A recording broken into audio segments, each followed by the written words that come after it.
Here you can see the TV and the charting and the wind indicator.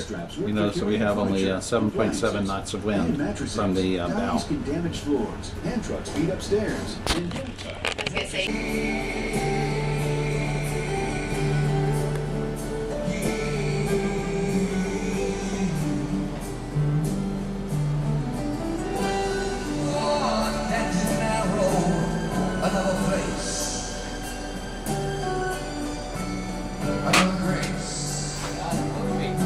Honeysuckle, from our Express Radio. We're not moving very fast. Well, we're just arriving at Campbell River, and what's strange is that there was a northbound current of about 2 knots, and then all of a sudden there's a north or southbound current of about 2 knots. As you can see, that the water is kind of, well, I don't know, it's bouncing off of each other, boiling, I guess you'd call it. And my speed is suddenly slowed to 4.8 knots, which is wild. Here we are, set to go through Seymour Narrows. Let's see, take a look down at the chart. As you can see, it narrows up. You can see all the waves in the corner there. And we'll be there in just a few minutes. Here we are coming through Seymour Narrows. This is video. So far, so good. We're at slack, obviously. Let's see. Just, you know, it's not as dramatic as I thought it would be. That's good. And that's good. Here's Ken at the wheel. Looking pretty calm. Well, I don't know about that. It is about 7 a.m. on Monday morning. So, this is it. We're looking good.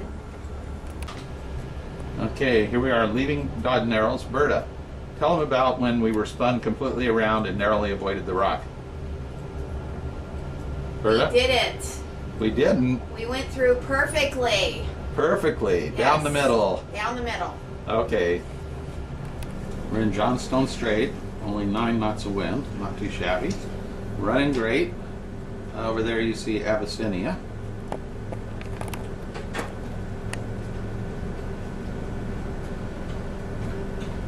Who's running side by side with us. Okay, good morning. Good morning. Morning. How was it going through Seymour Narrows? Wonderful. What was it like? What was it like? I wasn't aware of When what did you we went go through? About 3 hours ago.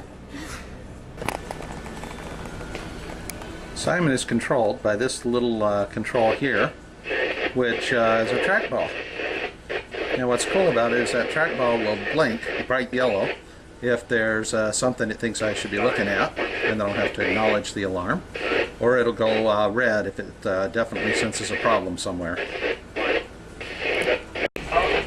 This is the main engine screen on Simon. Well, the radio you can hear going in the background, but here I see everything from how many gallons per hour I'm using to all the temperature of the shaft bearings, the load on the engines, the temperature of the engines, kind of everything is here. This is the engine room temperature screen. It gives me kind of a over time look at what my engine temperature is, or engine room temperature. As you can see, it's 90 degrees in there. Here's kind of a cool screen from Simon. It shows all various critical things around the boat and how they're doing. You can see how much fuel I have in each tank. You can see the water in the tank. You can see oil in the tanks, a bunch of stuff. This view of the main deck shows the green dots show doors that are open and hatches that are open. Well, as you can see, there's no hatches open now. Here's a look at all the different batteries around the boat. One of the nice things about Simon is for every gauge you can set a limit where you want it to blink the ball yellow and a limit where you want it to set it red and put off a siren. And as you can see here, everything is in the normal range. All's good. I could go for a very long time on Simon explaining to you different things. Here's another screen that just shows the engines and key stats on the engines.